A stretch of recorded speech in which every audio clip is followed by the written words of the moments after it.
Hey guys, Jano0, how you doing? I hope all is well in YouTube land. Whatever part of the world that you are in.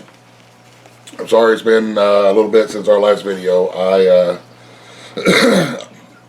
been dealing with some health issue type things. So anyway, the reason why we haven't had a video for a while. But I've been keeping track of the weather, which we all should usually, try to keep track of what's going on around us weather-wise, especially in the wintertime. And here at the beginning of next week, over the course of the next 4 or 5 days, we are going to be getting very, very cold weather moving into my part of the world here, which is southern Ohio, the eastern and the northern part of the United States is going to be getting into some, and it's dangerous cold temperatures that are coming in. So. And I just wanted to kind of talk a little bit about what we are doing to get ready for this cold weather, and some things and some tips that me personally, I want to make sure that I have, and I will mention to you because this is how we all learn. We share ideas back and forth, and it makes us all better at making sure that we are okay and going to stay safe through this extreme weather that's coming through. And there's a lot of people who are like, oh, negative 40 ain't nothing. Well, that's a big deal for where I'm at. We're not used to those kind of temperatures. So, let me put my fancy dollar store reading glasses on. And the first thing is I would recommend, if at all possible, to just stay indoors. And don't go out when it's that cold and the wind is blowing and it's that dangerous cold. It only takes like 10 minutes to get some serious frostbite. And frostbite is a big deal. It's one of them things that if the frostbite is severe enough, it's irreversible. You're going to start losing stuff. You won't be able to count to 10 anymore. So just be careful. If you can't stay outside or you have to go outside like us, we'll have to be outside a few times a day tending our critters and taking care of the stuff around the home place here. When we do go outside, we're going to make sure that we are dressed in layers. We'll have layers and layers and layers of clothing on, with as much of our skin covered as possible, even with face masks. And if the wind is blowing real hard, if you have some safety goggles or sunglasses or something that you can wear around the places, the eye area of your face masks or ski masks or whatever it is that you have, to kind of keep any of that cold wind burn from happening in the eyes or any kind of sensitive areas. And the same thing goes with your hands and your feet and the rest of your body. Dress in layers. And you'll have that extra layer of insulation and protection the more layers that you have on. Around the home place here, remember I did a few years back, I did where we insulated our windows with bubble wrap. And you can also use plastic. You can get some extra caulking or expandable foam to seal any kind of cracks around your windows or your doors. Make sure that everything is sealed up as good as possible so that you're not losing any of your heat that you're generating, whether it be via electricity or wood heat or whatever kind of heat. You want to keep that heat inside your home or inside the area that you are at. So if there's a section of your house that you don't use, maybe you want to kind of block that section of the house off while you were going through this cold spell. To keep as much heat where you are as possible. So again, check around the seals of the doors. Some of that weather stripping around your door, bubble wrap or plastic on your windows will help keep the heat inside and not let the cold air seep in through the panes of glass on your windows. I will try to, if I can remember, I will try to leave a link to the video that we did about the bubble wrap in the description box, how we bubble wrapped our back door. Also, if for some reason you do lose power, say you lose your power and you don't have any way to generate power via a kerosene heater or a wood burning stove or something like that, we also did some videos on how we make our little can heaters, and these things do work. They work very, very well. We burn alcohol in ours. We have this thing as an old soup can or an old dog food can, and we use toilet paper as the wick on the inside, and we have a number 10 can. I think this was corn or tomatoes or something, number 10 can, that we use a half a roll of paper towels at the inside as the wick. And I'll leave a link to the videos where we made these, and we've even taken them outside and spilled them over, and the alcohol doesn't burn, it doesn't start a fire anywhere. It's all contained, and the bottom doesn't get hot, so you can set it on your table and it's fine. It is an open alcohol flame. There will be maybe some carbon monoxide issues in a small area if you burn it for a long time. But a little bit of ventilation will help with that. But it's not, we use them almost every day to heat up a certain little section of the house, whether it be the bathroom before somebody goes in to take a shower or something like that. We burn this little can for 5 or 10 minutes, and it puts a lot of heat in the bathroom, and it really warms it up, and they really work. And if you don't have any kind of power or any other way to generate heat for your home, these are a very good safety emergency thing that you can have, that you can make. They're really cheap to make, just some toilet paper, some alcohol, and a can. And you can be making heat. And in worst case scenarios, you can even put a little pot on them and boil water or warm up some soup or something, so you got some hot chow. So, all right, and those of us who do burn wood and have wood burning or coal burning stoves in our house, we need to make sure now's the time, before the weather hits, now's the time to get that firewood pile built up. Make sure the wood is dry. Make sure there's not going to be any issues when you're burning it. And if you normally have a rick, in your pile, then maybe you want to put 2 ricks out there. That way you're not having to spend any more time outside than what you need to have. Double up your firewood pile. Make sure that everything's good and dry. Double up your coal pile. Bring some inside the house. That way you know you've got good. Wood will freeze. Even with a little bit of moisture in it, it will freeze. And trying to start a fire with frozen wood sometimes it can be a little difficult. It can be done and you can do it. You got to really baby it, but sometimes it can be difficult to try to start a fire with frozen wood. So even just having it set, a few chunks set aside, and your kindling set aside where it's not frozen, to where you can really get that fire up and going quick and really start building up those coals and building up that heat. That is what I will do. I will spend tomorrow, before it gets super cold, getting more firewood up here next to the stove, getting more firewood up closer to the house, bringing some of that inside, not only for our the stove that's in the back, but also we have wood that's not frozen if we need to start a fire in a hurry. Let's see. Oh, and make sure too, we will also be checking on our elders up and down the creek here. We always want to make sure our elders are okay. If you have friends and family who have difficulties in getting around, again, before the storm hits, if they need anything, would be the time to either take them into town or run into town for them and get it. Make sure that they have something, that they can, eat and drink and heat for the next week or so. So again, for us, that'll be tomorrow. We're expecting the weather in probably 3 to 4 days is when it's going to really get cold. So a couple of days in advance is always the way to go. Be a little proactive. So, and again, it's just me.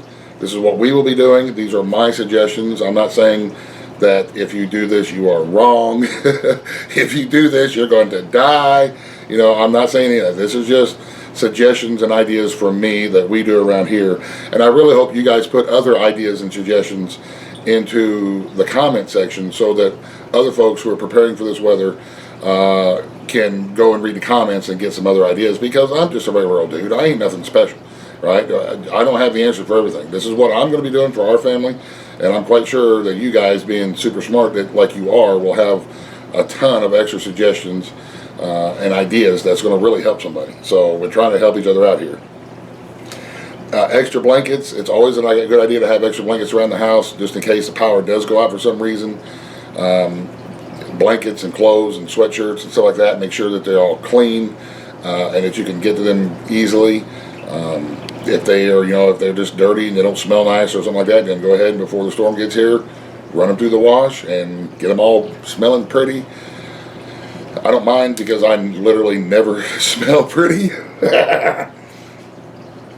Okay, so when we're outside doing around our home place here, as far as the critters and whatnot go, we're always going to make sure every morning and every afternoon, we're going to make sure that all of the critters have got not a hot, but like a warm, a little bit warmer than your regular tap water coming out of your tap. Warm drink of water, and fresh. Well, we have, like pork chop, right? We've got an old bathtub, an old steel bathtub that I have a stock tank heater in to keep her water warm and thawed. But all the rabbits, the goats, the chickens, the rabbits, the horses, the mules, the hogs, whatever you have, if you don't have a heated water supply for them, then you need to make sure that they have a fresh drink of water in the morning, a good drink, and a good drink again in the afternoon, because the cold will dehydrate you just as quick as the heat will. That wind blowing like that, it'll just suck the moisture right out of you, and it's a bad thing to be dehydrated when it's super cold. Not admitting anything, I'm just saying. So, and that same goes for the critters too. Make sure that they have a drink of water, and that's going to involve getting out in this. I mean, this is the life that we chose: homesteading, and farmers and homesteaders and people who have critters. We chose to do this. We take the good with the bad, and these days that are coming up are going to be days that it's going to suck to be outside, but we ain't got no other choice, because those critters out there depend on us. They got no other way to do it for themselves, so we have to be the ones to get out there and do it. So our baby bunnies, now we have some bunnies that are, I think, 2 weeks old, 3 weeks old, somewhere in there. They have fur. They're good little bunnies. They're hopping around, but they've got baby bunny fur. They don't have nice thick adult fur yet. They have baby fur. It's like, when you get a cute little baby and they got that little baby hair and it's all thin and it's so cute. Anyway, it's the same thing with critters. They don't have their adult hair in yet. Those nights that are going to be minus 20, minus 30, those babies are going to have a hard time. Even though we'll have them in a barn, you want to keep them out of the wind. You want to keep them especially dry. You don't want them to get wet. You don't want any of your critters to get wet when it's this cold. Keep them dry, keep them out of the wind. But those baby bunnies and your baby critters, if you've got little kids, goats, kids running around, or chickies or whatever, that do not have their adult fur or feathers on yet, my suggestion is to find a place to bring them in. Bring them in. Bring them in. We're going to be bringing the outside cats. They're going to be inside cats for a couple of days. We're going to bring them in. We're going to keep them warm. We don't want to lose any of our critters. Pork chop, the bigger critters like pork chop and stuff, I will just make sure that she has got plenty of straw and bedding material where she can lay in, and it'll insulate her and keep her body heat close to her. Normally, hogs will wall her out a little bit of a hole. She's got her hole up there, and it's got a blanket and some straw and wood chips in it. But I'll put a thin layer of new, fresh straw in there, and hopefully she won't just kick it out of there and root it out of there. But either way, she'll have a nice bed area to keep her body heat close to her. Same thing with goats. Your rabbits and your goats and stuff like that, if they don't have a nest box or a box of something they get into, straw and hay is a very good insulator. You can just set some stuff out there, fluff it up a little bit. They are going to know that it's cold. They're going to get cold. They're going to jump into that straw, that hay, whatever it is that you have, and they're going to nestle down into it, and it's going to keep them warm. And adult animals can deal with the cold much better than the baby critters can. Mamas will do everything that they can to keep them warm, but when it's going to be minus 20, minus 30, minus 40, all the best intentions and all the best efforts in the world may not be enough when it comes to dealing with itty-bitty critters. So just keep that in mind if you have babies. I know we will be bringing all of our babies into the house. Oh, I just poked myself in the eye with this thing. That calls for another sip of coffee here. Holy crap, that's some good dessert coffee right there. I believe, that's fancy Maxwell House coffee, isn't it? Dessert coffee. But I did put a little bit of hazelnut. I like that hazelnut stuff. That's pretty good stuff. I like it a lot. It makes it fancy, desserty. I don't know. Most of the time in the morning, it's just get the coffee in the cup and get it in you and get going, But I like when you sit down after supper and you're sitting at the table, you can have a dessert coffee. It's okay to go fancy.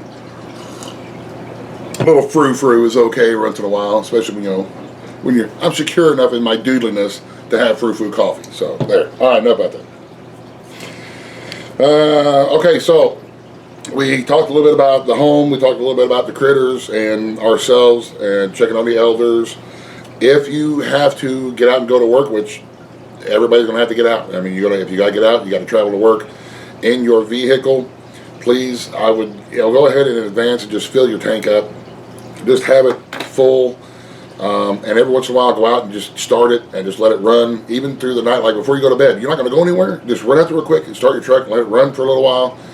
Charge the battery up. Get some of that oil and stuff flowing through there.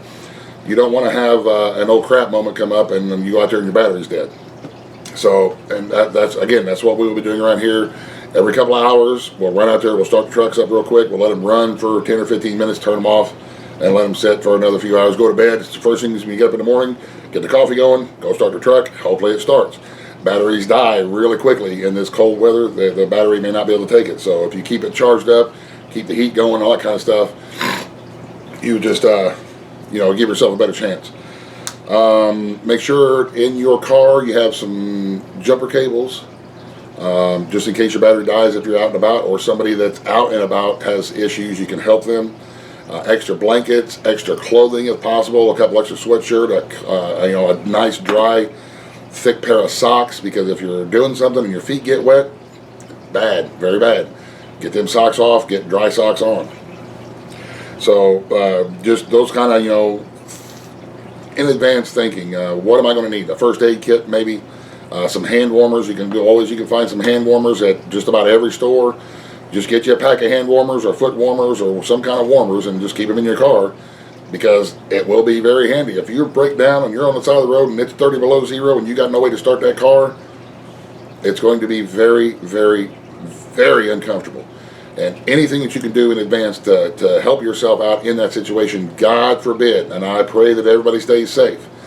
But the world is not a friendly place, and sometimes things just happen that we have to deal with. It's not going to be anybody's fault. Sometimes things just happen. And you need to be, and I need to be, in a position to where we can help ourselves and even help other people if we are in a position to where we are stuck along the side of the road somewhere, or you come across somebody who is stuck and stranded on the side of the road, and we can help them out.